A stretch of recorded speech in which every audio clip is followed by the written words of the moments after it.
Estaba bien hasta que lo agarré.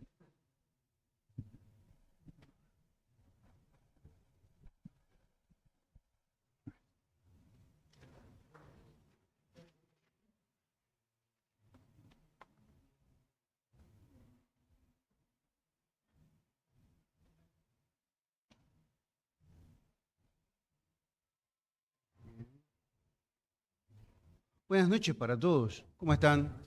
¿Están bien? Algunos nos vimos un poquito de mañana, pero con otros no. Vamos a orar para comenzar. Te damos gracias, Padre, por este nuevo domingo que podemos estar juntos los hermanos para escuchar tu palabra, para estar en comunión, para pensar en ti, para cantarte a ti también, para hablar contigo, para reconocer lo que hiciste en la cruz por nosotros, recordarlo. Gracias por tu palabra tan preciosa y te queremos pedir que nos hables hoy. Amén. Bien, la parte que tenemos para leer hoy, que nos toca para leer, ¿no?, en este estudio de Marcos, es el capítulo 12. El capítulo 12, del 18 al 27.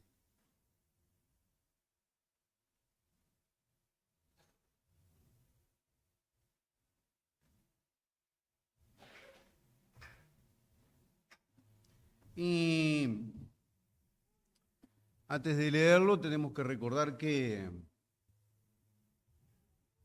en este pasaje ya se venía dando, tal vez un poquito antes, pero en este pasaje, que venían confrontando los religiosos, las personas importantes y prominentes del pueblo judío venían confrontando a Cristo, ¿no?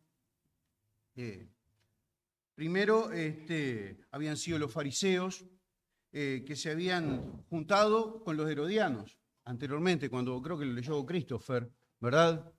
En aquella frase dada al César lo que es de César y a Dios lo que es de Dios, ¿no? Y se habían reunido justamente dos pueblos opuestos, dos facciones totalmente opuestas, ¿no? Los fariseos con toda la carga religiosa, con cosas ciertas, pero también con tradiciones, y los herodianos que en realidad no creían en nada, pero solamente querían acomodarse o estar bien con el gobierno para tener un lugar, ¿verdad? Eran siervos del gobierno, le servían al gobierno, los herodianos, Herodes, ¿verdad? Pero se unieron justamente para hacerle una pregunta y desacreditar a Jesús. Bueno, y Jesús, una vez más, es maravilloso. Realmente yo cuando leía esto, pensaba cuando decía Christopher, y en este pasaje también, porque Cristo fue realmente maravilloso en obras. Pero el simple hecho de que hablara, cuando hablaba, te dabas cuenta que su intelecto era, por lejos, superior. Porque esta gente se reunían en bloque, ¿no? Las personas más cultas, las más inteligentes, las más poderosas, para hacerle una pregunta y dejarle un ridículo. Y él con una sencillez bárbara, y en ese momento los dejaba en ridículo. Daba vuelta a la situación y los dejaba en evidencia, ¿no? Y aquí se va a dar algo parecido una vez más.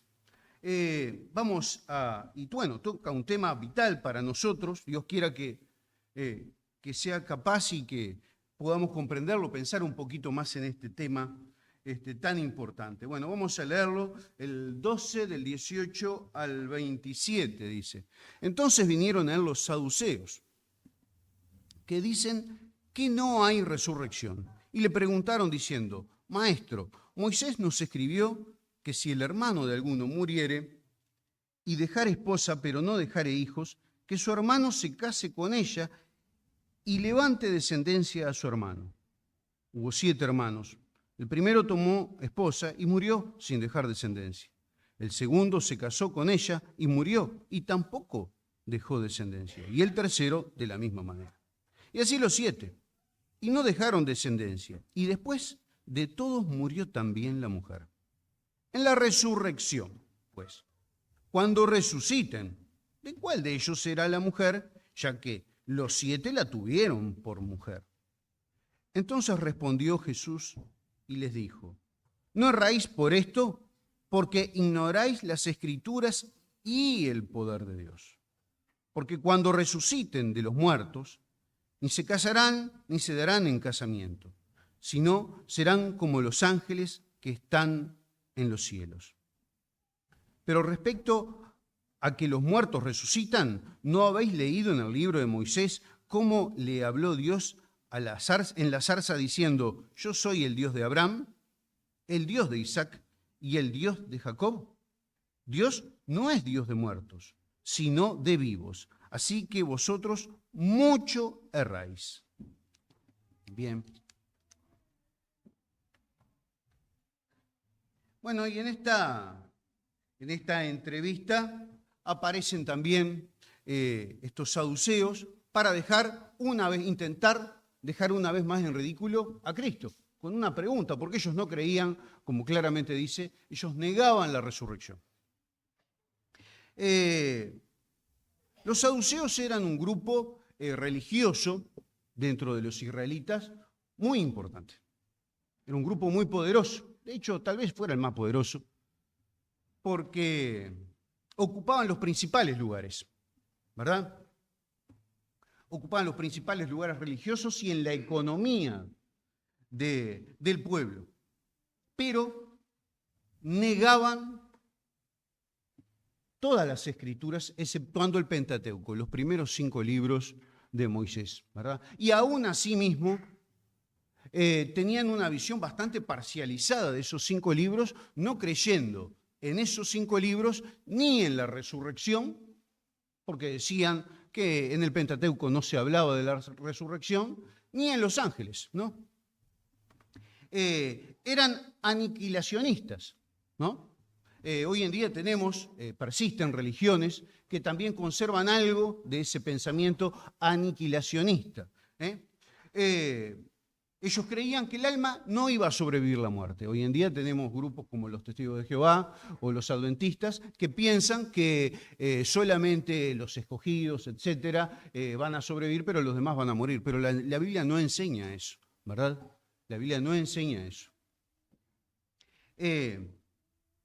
Y bueno, dado que no creían en una resurrección, tenían un punto de vista, una visión del mundo totalmente humanista, ¿no? Al no creer en una resurrección, no creían que había un castigo, ¿no?, más allá de esta vida, ni que había premios, un reconocimiento más allá de esta vida, ¿no? Y por lo tanto, sus negocios, manejaban los negocios del pueblo. ¿Se acuerdan cuando Cristo volcó todos aquellos negocios en la parte más grande del templo, en la exterior? Bueno, justamente estos negocios les pertenecían, y también ellos decían, bueno, este Cristo es un problema. Primero, porque está atentando contra nuestros negocios.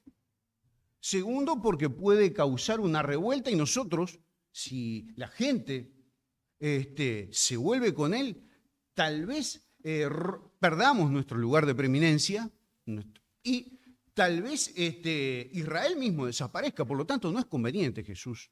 Jesús es una figura que no es conveniente para nuestros intereses y tampoco para políticos y tampoco económicos, ¿verdad? Por lo tanto, tenían algo contra Cristo y se unieron a los fariseos, que también, aunque pensaban distinto de los fariseos, ¿no? Los fariseos, aunque tenían una visión errada de lo que era la resurrección, creían en el Pentateuco, creían que había una resurrección, pero el problema es que ellos creían que cuando resucitaran iban a resucitar en la misma condición que cuando estaban vivos, ¿verdad? Decían, bueno, si estabas enfermo vas a seguir enfermo, si aquellas relaciones humanas que tenías antes las vas a conservar. Ese era el pensamiento, porque el pensamiento del fariseo tenía muchas tradiciones, muchas cosas que no estaban en las Escrituras, ¿verdad? Tenía muchas cosas humanas. Y los saduceos, aunque eran muy liberales, ¿no? Serían unos teólogos liberales hoy, en algunas cosas eran más estrictos, porque ellos decían, bueno, en el Pentateuco creemos, no creemos en ninguno de esos cuentos que ustedes tienen, ¿verdad? Ahora era una creencia en el Pentateuco bastante restrictiva, porque negaban algunas cosas que estaban bastante a la vista. Por ejemplo, la cuestión de los ángeles, ¿no? la cuestión de la resurrección, eran cosas que están en la Biblia y que ellos lo negaban. Por ejemplo, en Génesis 19, ¿se acuerdan del episodio de Lot? Cuando Lot fue rescatado, Sodoma y Gomorra iba a ser destruida, y Dios mandó ángeles para rescatar a Lot. Bueno, ahí aparecen los ángeles, ¿no? ¿Cuál es la dificultad? En Génesis 28, cuando Jacob se acuesta sobre una piedra y sueña, ve ángeles que bajan por una escalera. También aparecen ángeles. También cuando Jacob, luego de todos aquellos años que se había ido de su casa, había quedado mal con su hermano Esaú, vuelve, ¿no?, para reconciliarse, con mucho temor en su corazón, va a reconciliarse con su hermano, dice que salieron a su camino ángeles, ¿no? Está en Génesis 32, en Génesis 32 está. O sea que los ángeles aparecen. Y el hecho de la resurrección, bueno, aparece en otros libros de la Biblia, y también vamos a ver que está presente aquí, ¿no?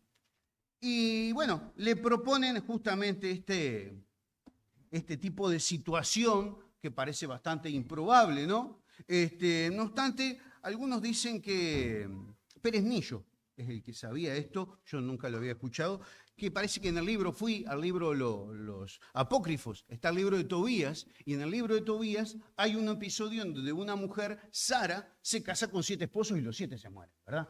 Es un episodio de los Apócrifos, ¿no? Y bueno, capaz que lo sacaron de ahí, no importa. No importa si fue inventado o fue sacado de esas tradiciones, ¿no? Y se lo presentaron a Cristo, ¿no? Y bueno, plantea a los 7 hermanos, ¿no? Es difícil que 7 hermanos, yo si soy uno de los hermanos, no sé, me voy para otra tierra. Ya lo veo. El primero puede pasar, el segundo, pero ya el tercero... Sí, por favor. Sí, me quedo descalzo. No. Era un relato hasta gracioso, ¿no?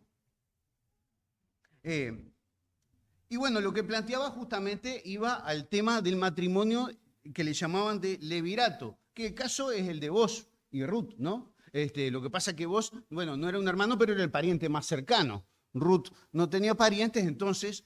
¿Para qué estaba pensado el levirato, esta ley, ¿no? Para que la tribu no perdiera o la familia no perdiera la tierra y continuara la descendencia de la familia. Esa era la finalidad del levirato, ¿no?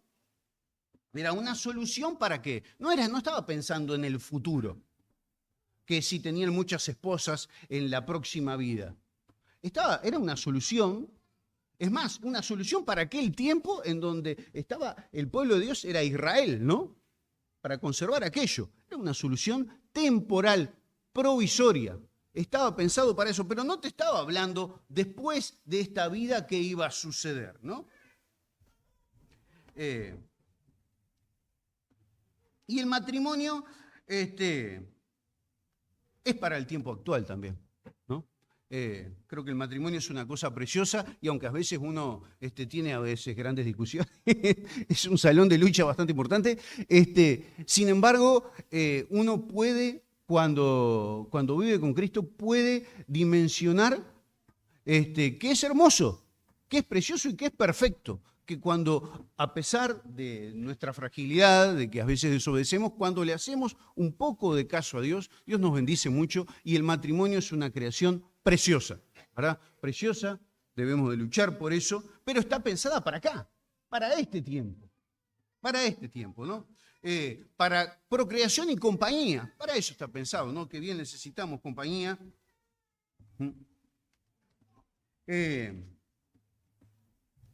Y cuando le dicen esto, se lo dicen justamente diciendo, bueno, con esto lo vamos a dejar como un tonto. Porque, a ver, ¿de quién va a ser la mujer? Si estuvieron los 7 con ella, no, a ver que me diga que va a ser la mujer, va a estar con los 7. Y dice, ustedes están errando, ¿no? ¿Por qué erraban? ¿Por qué estaban equivocados? ¿Por qué les dice Cristo que estaban equivocados? Por 2 cosas, dice. Porque ignoran las Escrituras, ¿no? Y porque ignoran el poder de Dios en el 24. Ignoran las Escrituras y ignoran el poder de Dios. Esta era una acusación muy grave. era una acusación frontal contra ellos que habían venido a acusar y Jesús estaba dando vuelta la situación. Porque los saduceos tenían la responsabilidad de enseñar las Escrituras al pueblo. Ellos tenían que alimentar al pueblo, ¿no? Dice el Malaquías 2.7. Malaquías 2.7. Porque los labios del sacerdote han de guardar la sabiduría, y de su boca el pueblo buscará la ley, porque mensajero es de Jehová de los ejércitos. Ahora, esta ignorancia era una ignorancia, ¿cómo? Era una ignorancia a propósito, porque aún las cosas que estaban a la vista, ellos se negaban a creer del Pentateuco, ¿no? Por rebeldía, pero el Antiguo Testamento, aparte del Pentateuco, el cual Cristo les gana con las armas que ellos lo atacaron. Si me vas a hablar del Pentateuco, te voy a hablar del Pentateuco, ¿no? Pero en el Antiguo Testamento, Job dijo: yo sé que mi Redentor vive. Este me encanta, es uno de mis versículos favoritos. Yo sé que mi Redentor vive y al fin se levantará sobre el polvo. Y después de deshecha esta mi piel y mi carne, he de ver a Dios, al cual veré por mí mismo, y mis ojos lo verán, y no otro. Aunque mi corazón desfallece dentro de mí. Bueno, estaría muy lindo hablar de esto, ¿no? Muchas veces nuestro corazón desfallece, pero veremos, nuestros ojos, se nos darán ojos, y esos ojos verán al Redentor, ¿verdad? O sea que también en Job se dice esto, y en Hebreos 11, vamos a buscar Hebreos 11, 17 al 19, que es una explicación de Génesis. ¿Se acuerdan cuando Abraham lleva a su hijo, Isaac, su único hijo? Dios le había dado, después de todos aquellos años de vida de esterilidad de su mujer, le había dado un hijo. Y dice que por él iban a tener todas las promesas, ¿no? Su descendencia iba a ser innumerable, como la arena del desierto, como las estrellas, ¿no? Y que iban a tener tierra, pero ahora Dios le estaba pidiendo a su único hijo. Y si le pedía a su único hijo para sacrificio, ¿dónde iban a quedar todas aquellas promesas? En la nada, ¿no? Y su hijo le dice: ¿y el corderito para el sacrificio, papá? Es terrible, esa escena es terrible, ¿no? Y más palabra menos, Abraham le dice: Dios proveerá, hijo mío, ¿no? Dios proveerá. Hay un acto de fe impresionante en eso. Y bueno, ¿alguien encontró Hebreos 11, 17, 19?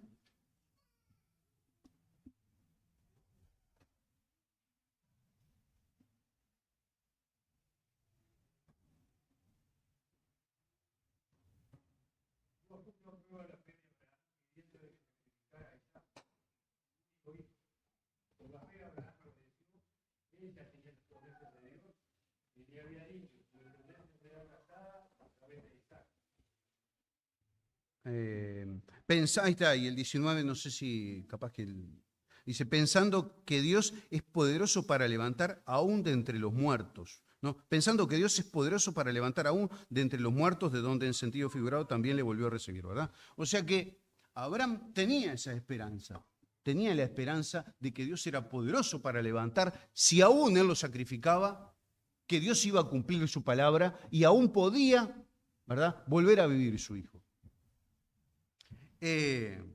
Pero están los salmos, en los salmos abundan, ¿no? Está la alusión, bueno, generalmente hay un salmo que se asocia con Cristo, ¿no? El Salmo 16 dice: se alegró por tanto mi corazón y se gozó mi alma. Mi carne también reposará confiadamente, porque no dejarás mi alma en el Seol, ni permitirás que tu santo vea corrupción. Me mostrarás la senda de la vida y en tu presencia hay plenitud de gozo. Bueno, también el Salmo 49:15. Dice: pero Dios redimirá mi vida del poder del Seol, del poder de la muerte, ¿no? Rescatará mi vida de allí, ¿no? Porque Él me tomará consigo. Bueno, es clarísima esta alusión también. el Salmo 73, 24. Me has guiado según tu consejo y después de esta vida, me recibirás en gloria.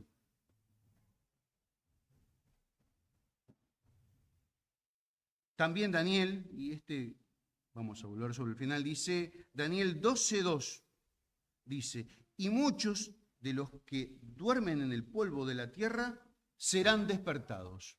¿No? Duermen en el polvo de la tierra, están muertos.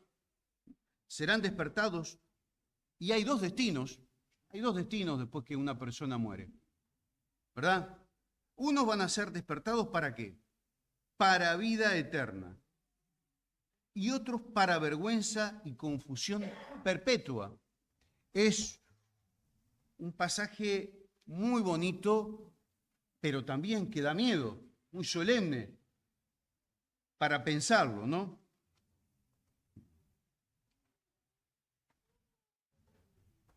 Entonces ellos erraban, estos saduceos, desconociendo las Escrituras, desconociendo el valor de las Escrituras, por pura voluntad, pero también desconociendo y no teniendo en cuenta el poder de ellas.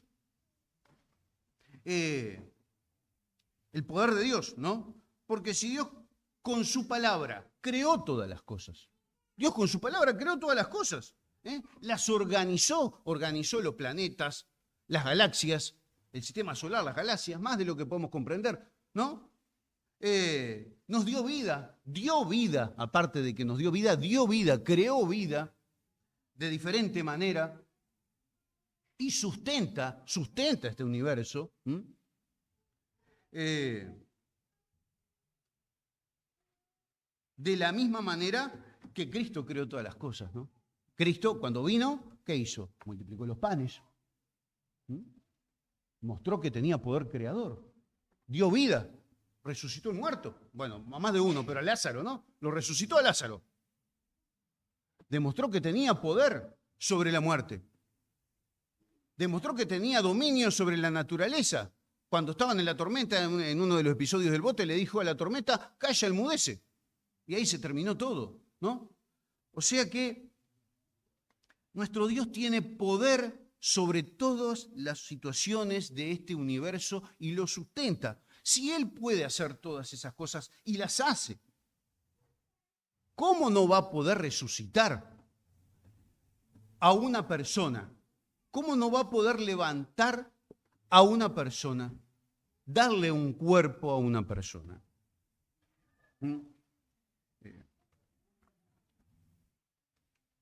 Es interesantísimo que Dios nos ha llamado y llamó a las personas de la antigüedad a tener comunión con Él, ¿no? A vivir con Él.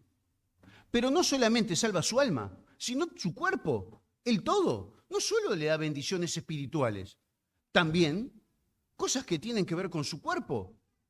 Dios nos promete una vida eterna. El ser humano ha soñado toda la vida. En la literatura está plagada de deseos del ser humano de ser eterno. Pero la ciencia hoy en día también salen por todos lados. ¿Han escuchado el transhumanismo? El transhumanismo. Hoy en día el ser humano desea, mediante la biotecnología, la inteligencia artificial,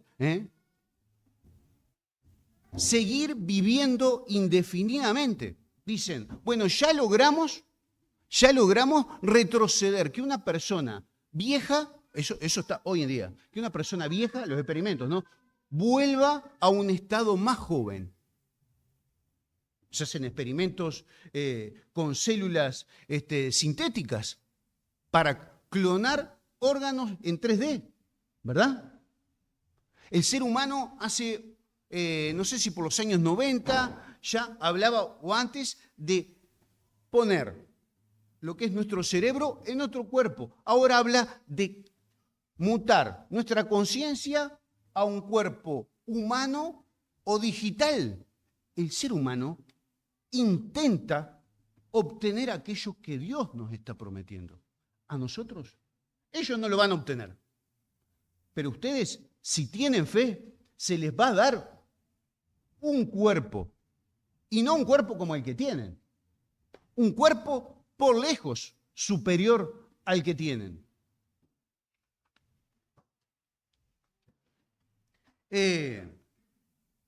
Bueno, les aclara que no hay casamiento, que no estaba hablando de eso, que dice, no se van a casar ni se van a dar en casamiento, van a ser como los ángeles, en un sentido que van a tener ese tipo de vida en comunión y no van a morir, no se van a reproducir, va a haber un momento que vamos a hacer un número fijo, ¿verdad? No van a haber más nacimientos. Y utiliza este razonamiento tan interesante. Dice, pero respecto a que los muertos resucitan, ¿no habéis leído en el libro de Moisés cómo le habló Dios en la zarza diciendo, yo soy el Dios de Abraham, el Dios de Isaac y el de Jacob? ¿No? En tiempo presente.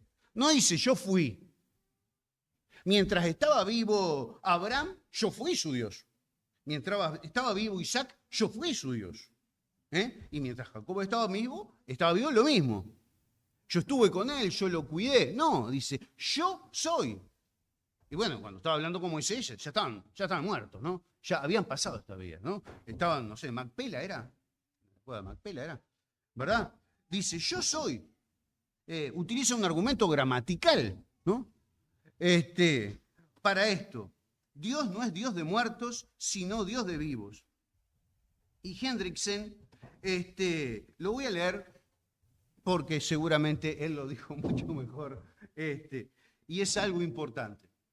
Dice, Dios había hecho promesas a los patriarcas tocante a la tierra y tocante al Mesías, ¿no? Descendencia y tierra, y el Mesías. Estas promesas no fueron cumplidas durante su vida, ¿no? Murió Abraham, ¿y qué? ¿Dónde estaba la descendencia? ¿No? Y así sus hijos. Cuando Dios habló a Moisés desde la zarza ardiente, los cuerpos de estos patriarcas estaban en el sepulcro, pero Dios se refirió a sí mismo como el Dios de los vivientes. Él había de cumplir sus promesas a Abraham, a Isaac y a Jacob. Por tanto, la resurrección es una necesidad absoluta, por lo que conocemos acerca del carácter de Dios. No tiene que ver solamente con un argumento gramatical, que sí lo tiene, ¿verdad? Está hablando de la inerrancia, de la exactitud de la Biblia, cosa muy importante para nosotros, ¿no? Sino que está hablando del carácter de Dios. Dios va a cumplir su promesa. Si ellos estuvieran muertos, Dios habría mentido y ellos hubieran muerto y no habría cumplido su promesa. Pero Dios va a cumplir su promesa en ellos, porque Dios es un Dios fiel y poderoso. Para eso es necesario que estén vivos, ¿no? Están en su presencia. Este pasaje es el pasaje de Éxodo, ¿no?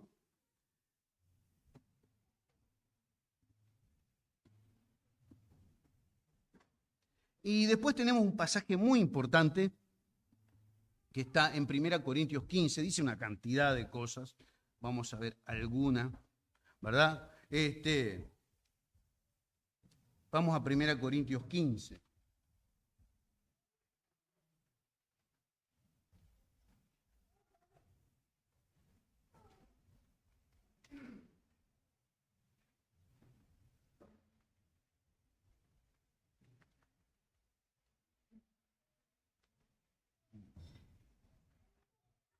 Lo encuentra antes que yo.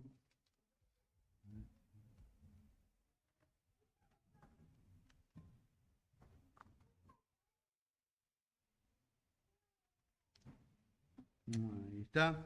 Y vamos a leer algunas partes, ¿no? 1 Corintios 15, 4. Con respecto a Cristo, no, vamos a hablar desde el 3, dice, porque primeramente les he enseñado lo que asimismo recibí, que Cristo murió por nuestros pecados, conforme a las Escrituras, y que fue sepultado y que resucitó al tercer día, conforme a las Escrituras, ¿no? Así como Cristo resucitó y fue el primero en resucitar, fue las primicias, nosotros también resucitaremos de la misma manera, ¿no? Vamos a leer en el mismo capítulo el versículo 17. Y si Cristo, bueno, dice, este es el razonamiento básico, dice, si Cristo no resucitó, vuestra fe es vana y aún estáis en vuestros pecados, ¿no? Este lo vamos a juntar con el 32 porque es aunque no están pegados el razonamiento, dice. Si como hombre...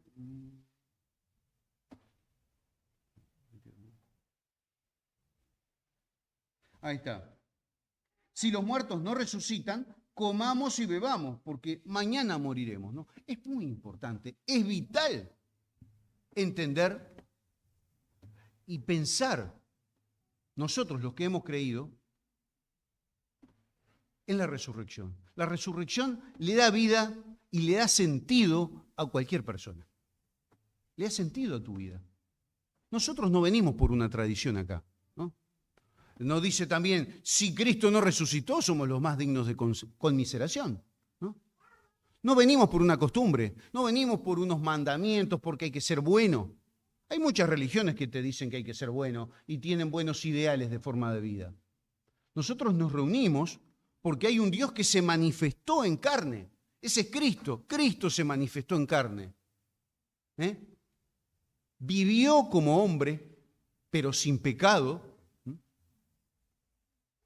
Dijo, estas son mis señales de que soy Dios. Murió y resucitó. Esa resurrección es nuestra esperanza. Una esperanza de reconciliarnos con Dios por medio de Cristo, por medio del sacrificio de Cristo. Cada ser humano necesita reconciliarse con Dios, ¿verdad? Desde que nacemos estamos lejos de Dios. Necesitamos reconciliarnos con Dios. Y hay veces que necesitamos reconciliarnos más de una vez, porque hemos creído, pero bueno, muchas veces necesitamos, ¿no? Porque al fin y al cabo todos los días pecamos y todos los días tenemos que pedirle perdón según nuestra gravedad y acercarnos nuevamente a Dios y decirle, ayúdame a caminar como a ti te agrada. Pero nuestra esperanza es una esperanza transformadora. No somos el producto de una casualidad. ¿Por qué podemos vivir una vida quizás para otros que no sea tan importante para volcarla a Cristo? ¿Por qué podemos hacer eso? ¿Por qué podemos decir, yo voy a hacer el bien, aunque el bien no sea redituable, aunque el bien no me dé ganancias, aunque yo vea que mi vecino quizás hace el mal, ¿verdad? Y le va mejor. ¿Por qué yo puedo hacerlo? Porque hay una resurrección, ¿verdad? ¿Por qué puede un cristiano en las diferentes situaciones terribles de la vida soportar el dolor? ¿Por qué podemos? ¿Por qué podemos pasar el valle de sombra de muerte? Porque sabemos que nuestro Redentor vive, ¿verdad? Y nos dará vida, estaremos con Él. Nuestra vida no se termina acá. Nuestra vida no se termina acá.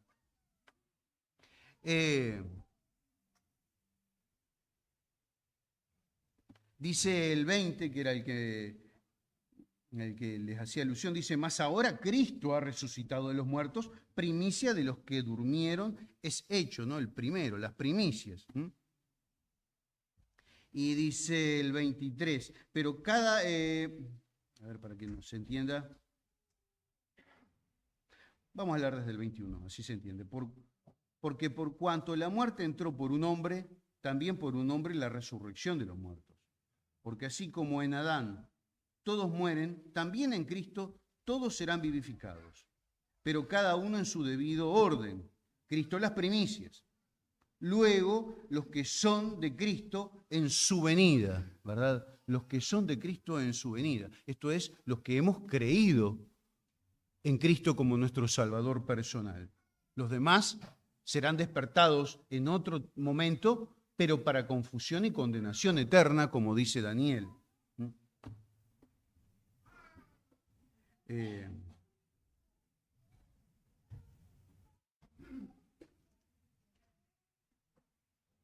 El 1542 dice, así también es la resurrección de los muertos. Está hablando de los diferentes cuerpos, el cuerpo carnal o de este mundo. Y dice, así también es la resurrección de los muertos. Se siembra en corrupción, se resucitará en incorrupción, ¿no? Cuando Cristo estaba vivo, resucitó a algunas personas. Pero esas personas, ¿qué pasó? Lázaro volvió a morir. Volvió a morir. Pero a nosotros se nos va a dar un cuerpo que no va a morir más. La corrupción de la muerte, la enfermedad, ¿no? No va a existir más. Y esto es una certeza para cada uno. Piensen por un momento esto. ¡Qué maravilloso!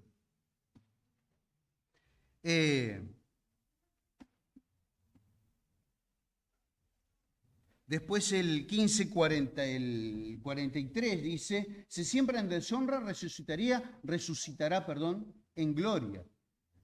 Se siembra en debilidad, resucitará en poder, ¿no? Tenemos un cuerpo que de repente cuando somos jóvenes, o bueno, yo ya no soy joven, aunque me creo joven, pero no lo soy, ya lo sé, porque con medio siglo nadie puede ser joven, ¿verdad? Pero como el hombre es la medida de todas las cosas, siempre decimos los muchachos y cosas así, pero Jorge, no eres joven. ¿Verdad? Sin embargo, llega un momento de debilidad.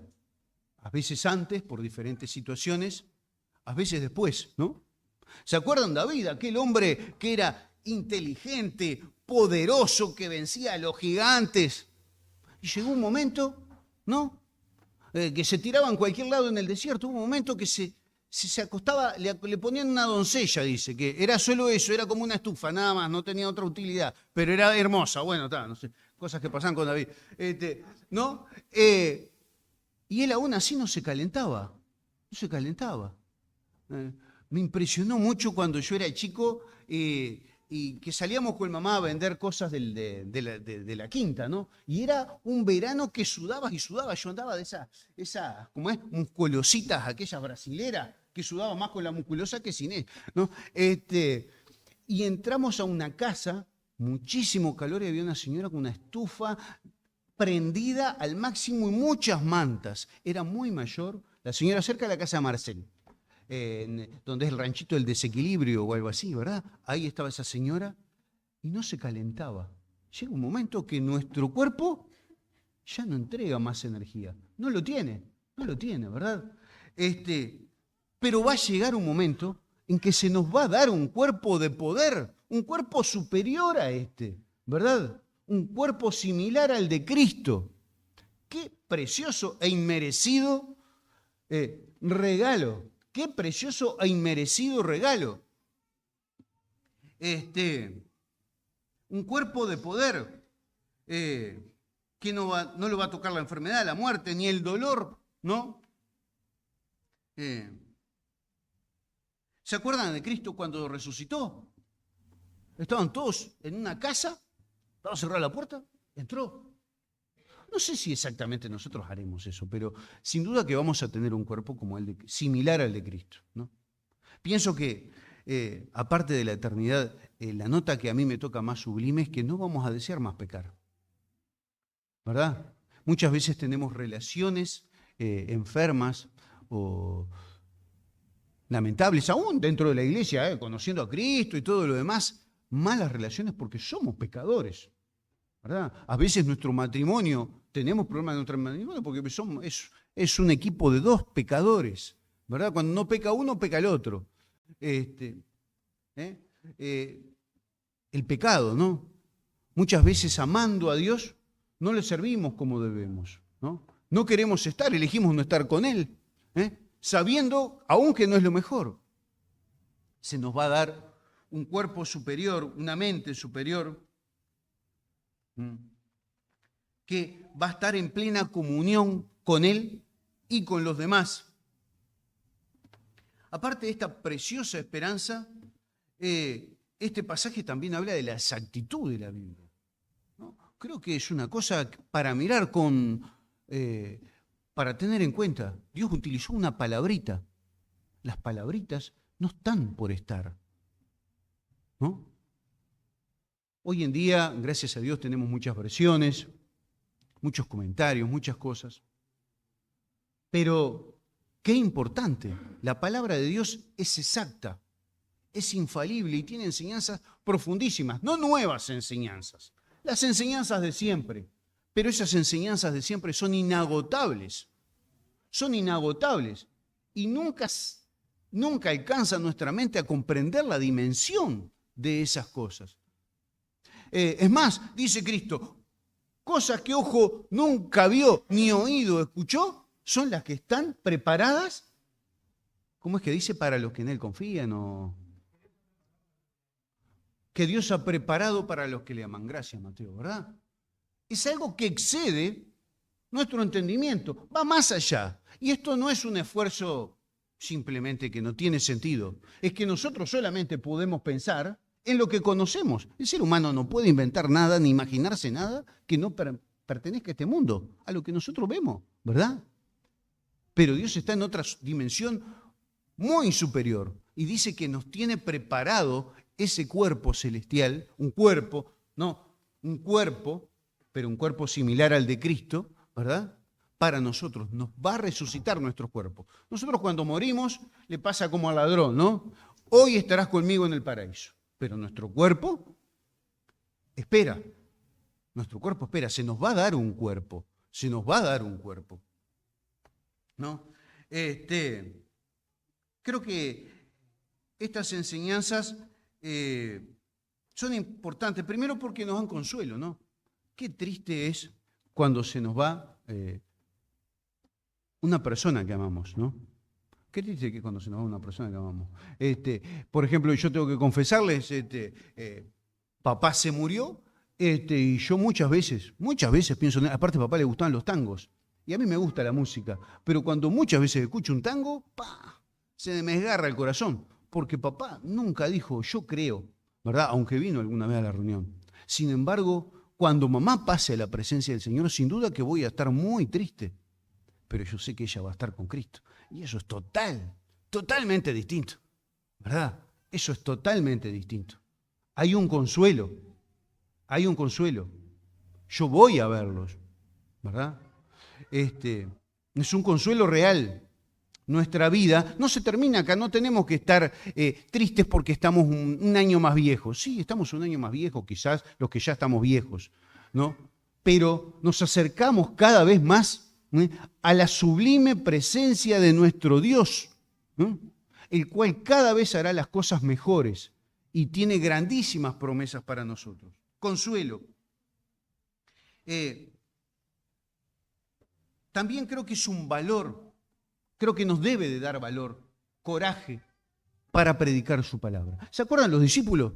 Los discípulos, antes, Cristo le había dicho muchas veces, mira que yo tengo que sufrir, a mí me van a hacer esto, aquello, pero voy a morir y voy a resucitar al tercer día. Nunca entendieron nada. Pero luego, ¿verdad?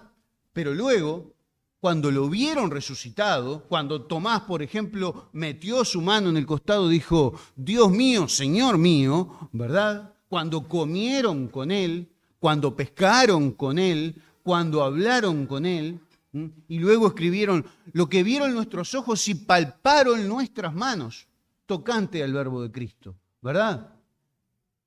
Cambiaron radicalmente de esconderse, cuando arrestaron a Cristo de esconderse, salieron a predicar el Evangelio. Es cierto que estaban impulsados por el Espíritu Santo, es cierto eso, pero había una realidad trascendente en su vida.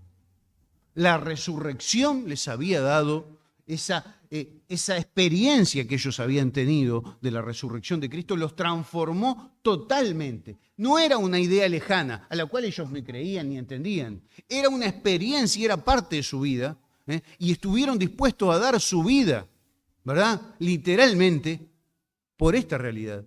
Que Dios nos ayude, que nos armemos de esta idea, que pensemos por un momento. Y por supuesto que estas cosas, la vida con Cristo no es una vía teórica. Necesitamos, como los discípulos, el auxilio del Espíritu Santo, ¿verdad? Pero que le pidamos auxilio al Espíritu Santo justamente para experimentar la esperanza, el consuelo y el poder para vivir una vida como a Él le agrada, ¿no? En cuanto a los inconversos, ¿por qué sacaron? Bueno, habría que reeditarlo porque era, aparte de ser parte de la tradición de acá, es muy importante. Bueno, esto es totalmente pecaminoso. Bueno,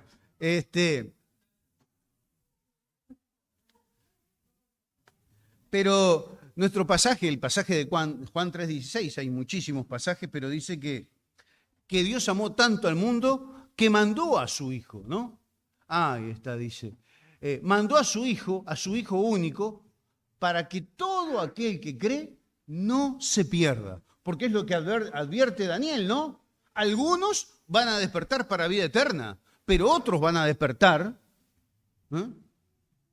para condenación, para vergüenza eterna. Y dice, para que todo aquel que cree no se pierda. Está implícito. Si no crees, te vas a perder.